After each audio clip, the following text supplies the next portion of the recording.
How's it going, everyone? Welcome to episode 1 of the Antrepreneur podcast. So excited to finally get started.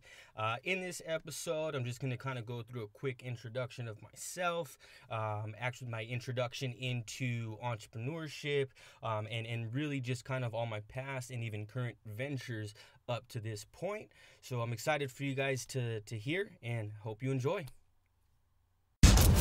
Welcome to the Antrepreneur Podcast with your host, Anthony Estrella. Get it? Antrepreneur? Come on! The Antrepreneur Podcast discusses the good, the bad, and most importantly, the ugly of what it's like being an entrepreneur in today's day and age. So join us for some fun, laughs, and straight up shop talk.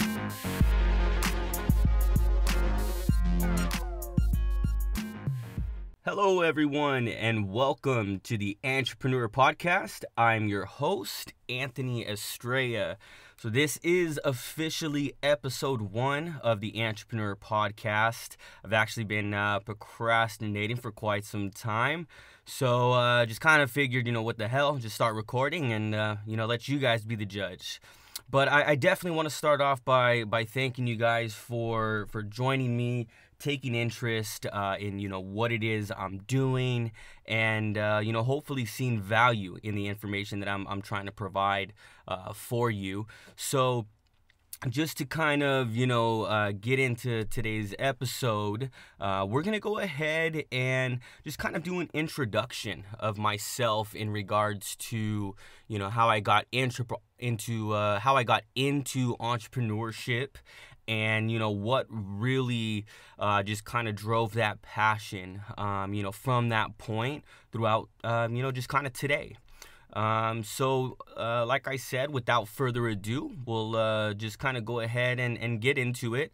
Again, my name is Anthony Estrella. I am 29 years old. I've got a bachelor's degree, a business degree from Arizona State University, from California, and definitely happy to okay, where do I go from there?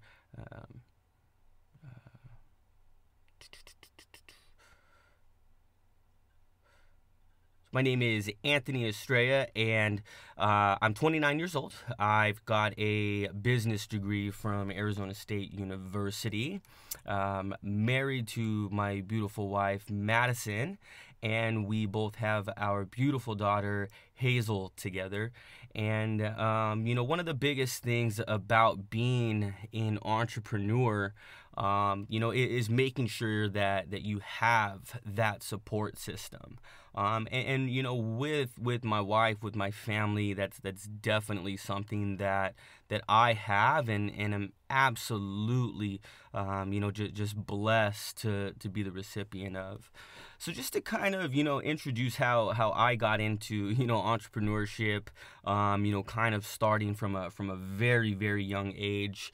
It was just always something that I was just extremely interested in, just for whatever reason. It just always caught my attention, caught my eye on, just kind of being able to provide some sort of sale, product, service, and really in return, be able to make a dollar from it. I mean, that was obviously you always knew about, the typical 9 to 5, going to work every day and making that hard-earned dollar. But there was just something just extremely intriguing just about the whole entrepreneur aspect. And I would say, just kind of going back, as far as I can remember, my first experience, I would say I was probably about 10 years old. And I wanted to buy Christmas gifts for my parents. And so I had asked them for money. I think to, said I was buying gifts for, maybe someone else. Didn't get the money. And so what I ended up doing was my dad, we lived in an apartment. But my dad had this friend who lived up the street who owned a house. So he had a lawnmower. And what I did was I would go to his house, I would borrow his lawnmower, and I would drag it around the neighborhood asking people if I could mow their lawns. So basically I would mow the front or back for like $10, and then I would, do both for 15, is what the deal was. So eventually I think I ended up like mowing 4 just random people's lawns, and just barely making enough, to buy, these cheap gifts or whatnot. But I would say at that point, that was the true just kind of like realization of what that felt like. That's when it truly clicked. And just kind of throughout growing up, that was kind of harnessed quite a bit, just because I never knew how to really channel that passion, and it wasn't until I kind of was maybe I think I want to say a teenager, when I really started hustling again, if you will. And what I started doing was Craigslist was getting really big at that time, and everyone was buying just about anything on Craigslist. And I had just bought my first car on my own, actually. So I must have been 18. Bought my first car, and I wanted to put a stereo system. So I ended up going on Craigslist, buying a stereo system, and used the stereo system for a little bit. And I want to say I ended up reposting it on Craigslist for more than what I bought it for, and ended up selling it. And so that kind of led me to basically go on to Craigslist, and I started buying up a ton of stereo equipment for pretty cheap, dirt cheap, basically, and then obviously reselling it on Craigslist for a profit. And it even got to a point to where I was making like Craigslist flyers, basically telling people I can get them like new or used audio equipment for below retail price. And lo and behold, I was getting like a ton of inquiries, and then I even started actually putting like stereo packages together. So I would buy amplifiers, subwoofers, speakers, and then different accessories, and then just kind of put them together and post them as a package on Craigslist. And I was actually doing that for quite a while, and then once I stopped doing the stereo stuff, I was doing iPhones, buying and reselling iPhones on Craigslist as well. And so it was just fun. It was really fun. Just the hunt of it, having to find the hot selling item, having to basically haggle your way down to almost stealing the product, so that way you could make even just a few bucks, because it is used equipment. So that was just very exciting for me. And it was something that just kind of lit a fire when it came to entrepreneurship. And I was just kind of at that age to where I now understood what the concept was of being an entrepreneur, not in depth, but obviously understood it a lot more than when I was mowing lawns. So when I eventually moved to Arizona to go to college with my girlfriend at the time, Maddie, who's now my wife, we actually moved to Arizona. Ended up going to Arizona State, and once I got there, I just noticed that the book work, the school work, it just wasn't going to be enough for me to really learn what I wanted to when it came to business and when it came to running a business. So that's when I decided to actually start with some of you, close friends and family who, are following me on social media and Facebook. A lot of you have heard of, bought, seen, used the No Drop.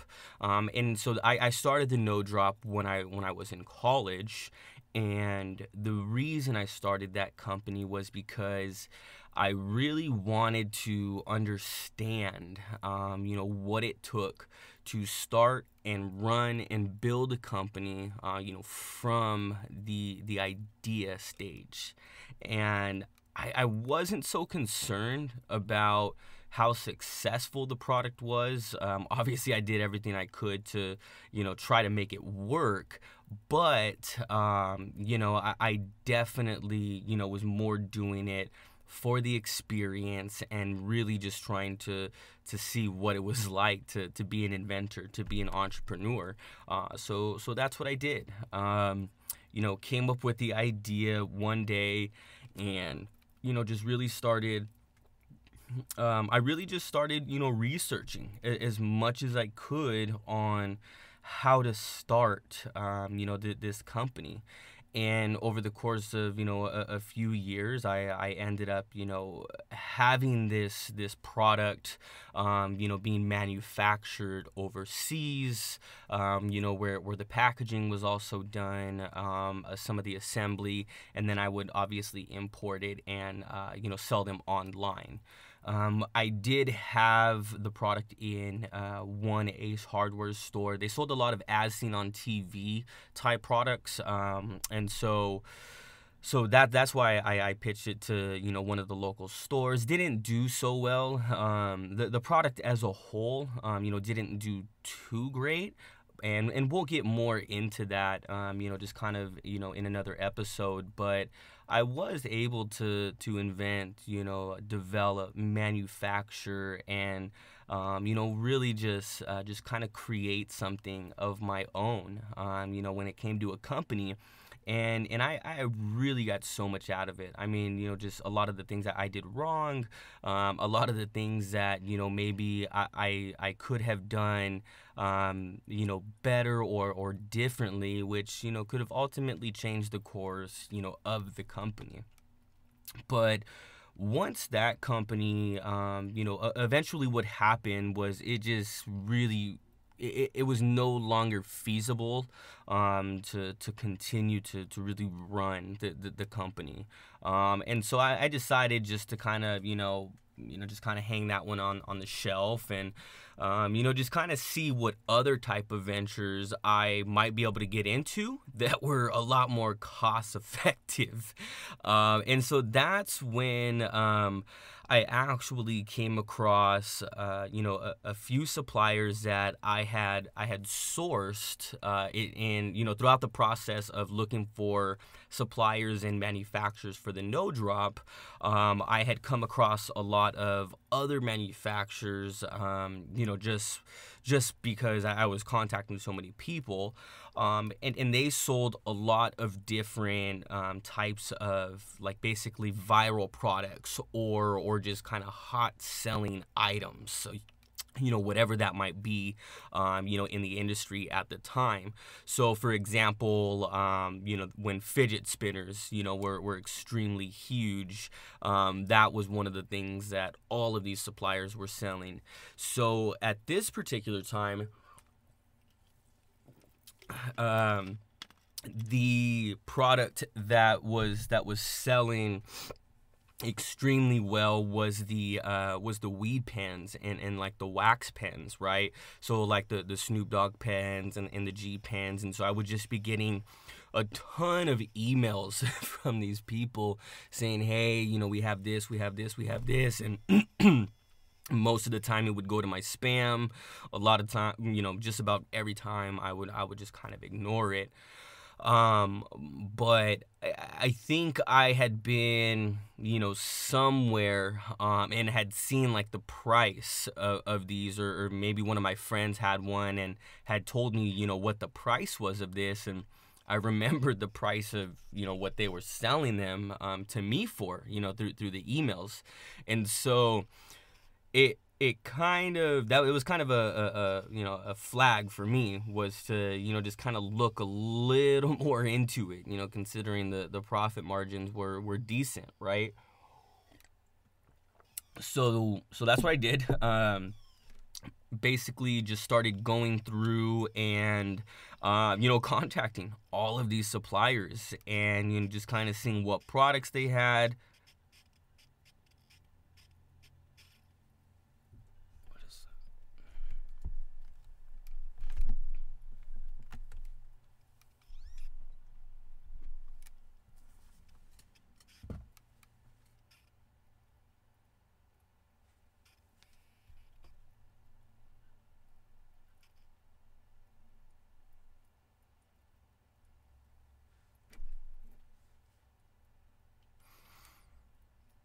Okay.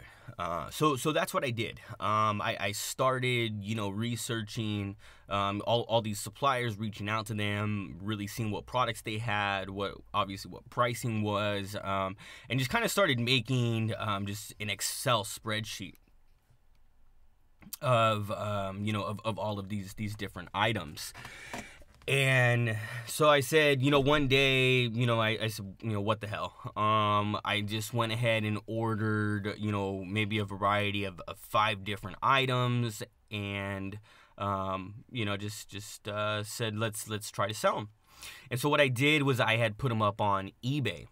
And so when I put them up on eBay, I mean, probably like an hour after I posted some of these things, like, they were just flying. It was remarkable to see how quickly, like, these things were selling.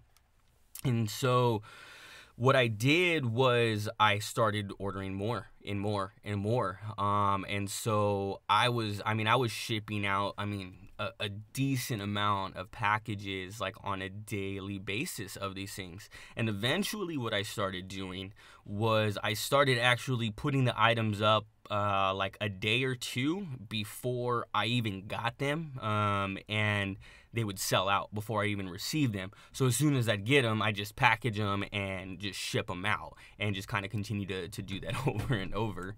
And really from there, it just continued to grow. And what happened was, obviously, with trendy items, they continue to go out of trend. So the cool thing about, these suppliers overseas was that as soon as the trends changed, they were able to change with it. So after the weed pens and the wax pens just kind of phased out, that's when vape started becoming really, really popular. And so e-cigarettes, vape shops were just popping up everywhere. And so as soon as the other products were done, then we started shipping basically e-cigarettes and things like that on eBay. But with eBay, you're not allowed to sell like nicotine products and things like that. So I wanted to, basically try to continue to sell these, because I knew that they were an extremely hot commodity. And a lot of the price points were pretty good too. So profit margins were decent. So I just started going into vape shops and basically selling these, these tanks and these mods and different accessories, to all these vape shops.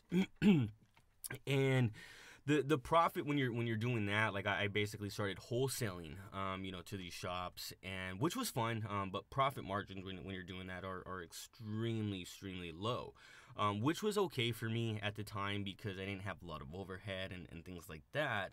And I was able to sell, pretty consistently to the same shops. So it worked out. And, that ended up kind of, phasing out as well. But in addition to that, that was still while I was in Arizona.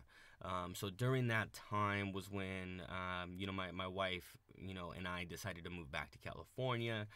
And I did still do it a little bit in California, because vapes, it was pretty big, at that time in California. And so I was selling, started selling to vape shops, out here as well, locally. And that just kind of started to slow down in regards to the demand for the product. So I just kind of sold the last of my inventory with that. And actually, what I started doing was going to more like broad or different types of gadgets, or just a different type of overall product. And so I had mentioned it earlier with the spinners. The spinners was actually same suppliers, and again, just kind of pivoting the positions with the trends. So I started, I must have sold thousands and thousands of spinners. I was even selling them to like the ice cream, and I was going to the ice cream truck yards and selling them to them, because they would just go to LA and buy them for basically the same price. So I was doing that. Then I started, selling selling like the phone stands and the car mounts, the cell phone fans, just whatever was trendy at the time. I was basically selling. But what was cool about those items was I was able to easily sell those like on Facebook Marketplace, on eBay, on Craigslist, so to friends and family, people at work. So there was just so many different channels that I can sell those types of products on without having to deal with policy violations and things like that. So I did that for quite a while, and I really, really enjoyed doing it. It just becomes, pretty pricey, when you're having to purchase inventory, and, when you're having to hold the inventory and things like that. Having a family, and, having to support them as well. You just got to kind of start thinking about, financial things, from a different perspective. And, so again, just from the no drop, I wanted to find something, that was a little more cost effective, which I did, under those circumstances with importing and selling the various items. It was much cheaper because I wasn't necessarily holding on to inventory for long periods of time, when they were selling pretty quickly. But, I wanted to see if there was maybe an even more cost effective, business model. And that's when I kind of came across, the drop shipping model. And I had known about drop shipping for quite some time. I had been familiar with it. Actually, my grandparents owned a Kokopelli drop shipping website. And if you don't know what, like Kokopelli just kind of figures are, they're just kind of like those Indian type figures that are really popular in like New Mexico, Arizona, places like that, which was where they lived. And so that's why they sold a lot of that stuff. So I was very familiar with what drop shipping was. For those of you who don't know what drop shipping is where you basically sell an item that you do not physically touch.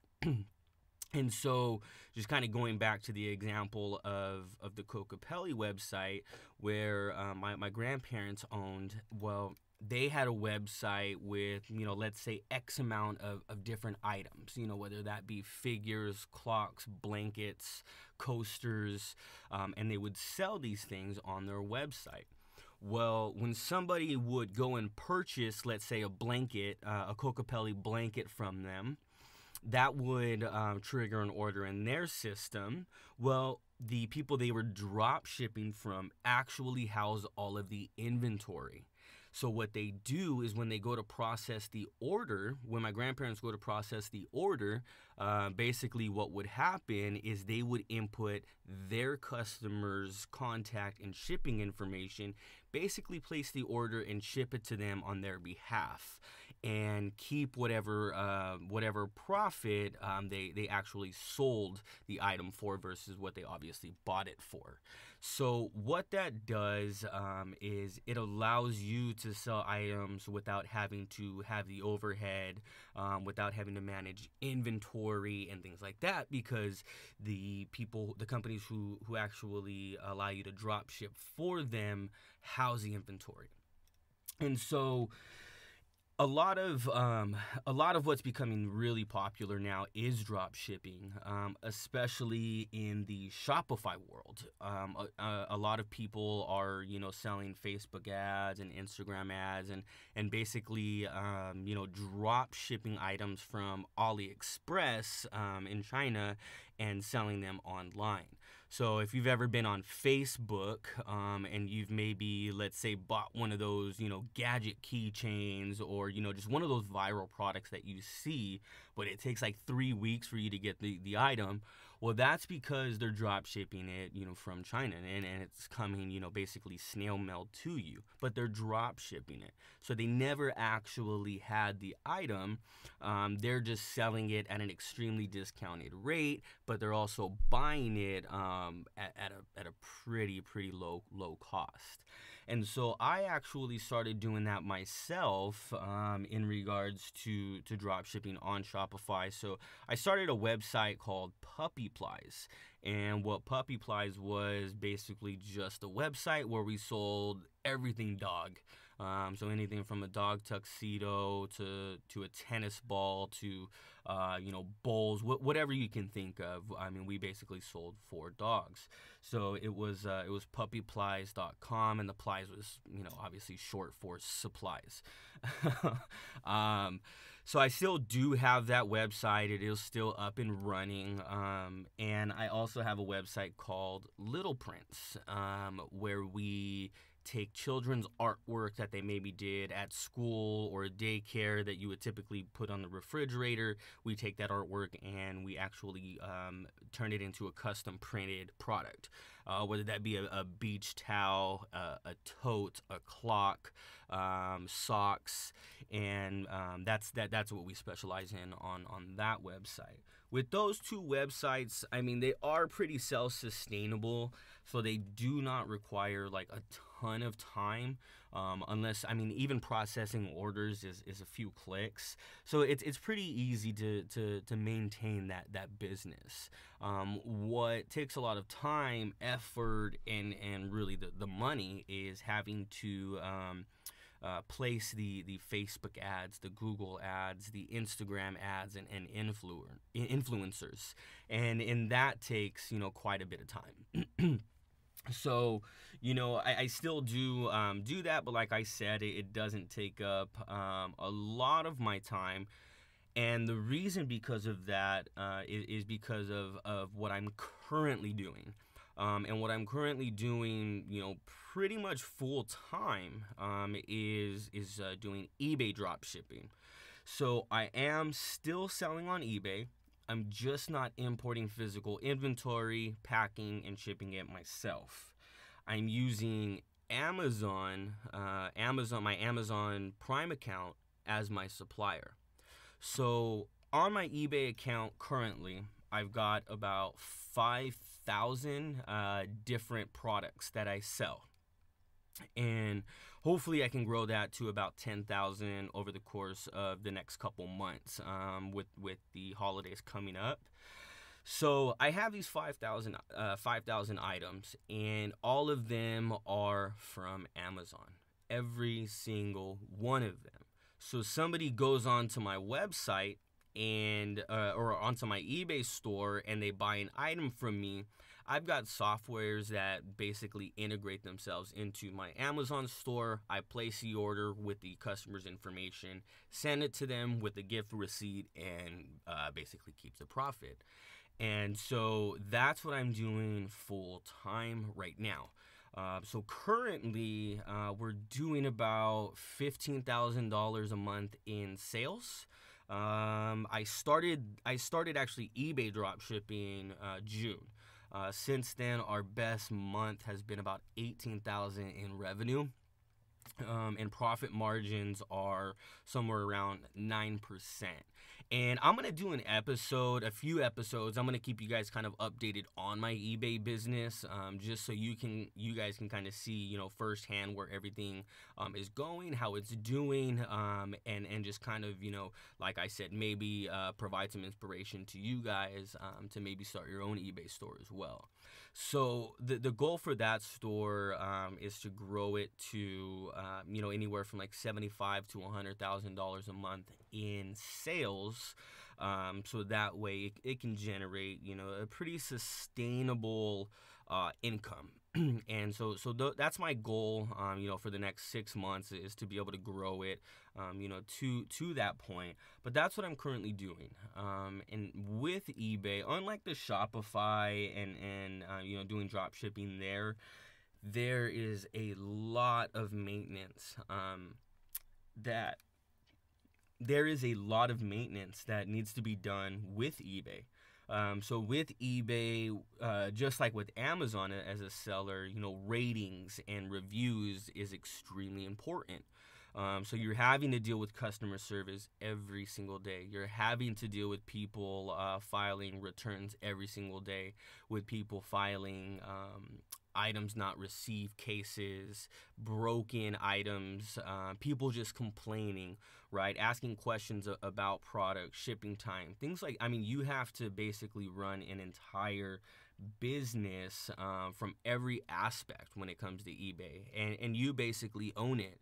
One of the things that I've done in order to basically free myself up to handle that from a higher quality standpoint is I've hired a virtual assistant who's out in the Philippines.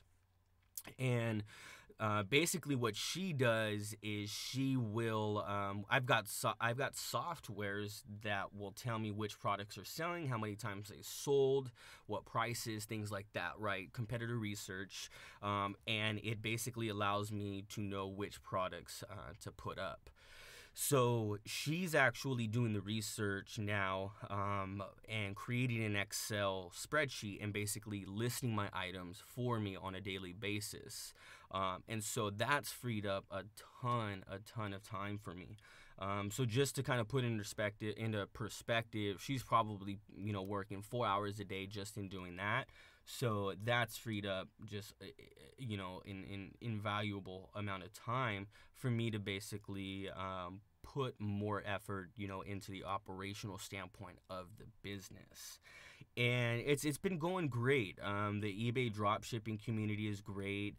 There's definitely a lot of, just trials and tribulations with regards to figuring out the eBay algorithm, figuring out just kind of how the customer base works. But it's been extremely fun. And I'm hoping to be able to provide you guys with as much information about that as possible in the upcoming episodes, so that way you guys can become more familiar with it. I'll definitely be providing a lot of different resources for you guys to be able to look into, so that way you can kind of take a look for yourself and just see what the possibilities are. But that's just kind of a little, deep dive, not deep dive, but that's just kind of an introduction, snapshot of, all the individual ventures that I've done. Thank you all for tuning in to this episode of the And Antrepreneur Podcast. I'll be doing individual I'm so episodes appreciative on some of your of these interest, and I topics, do hope that I provide you all with some sort of value. If you are enjoying the podcast, don't forget to I share hope you guys and can subscribe, find value. and I look forward to you all enjoying more episodes in the future. You guys' feedback, some of the opinions, on the podcast, what I could be doing better, and I'm looking forward to just trying to help people and hopefully provide some inspiration.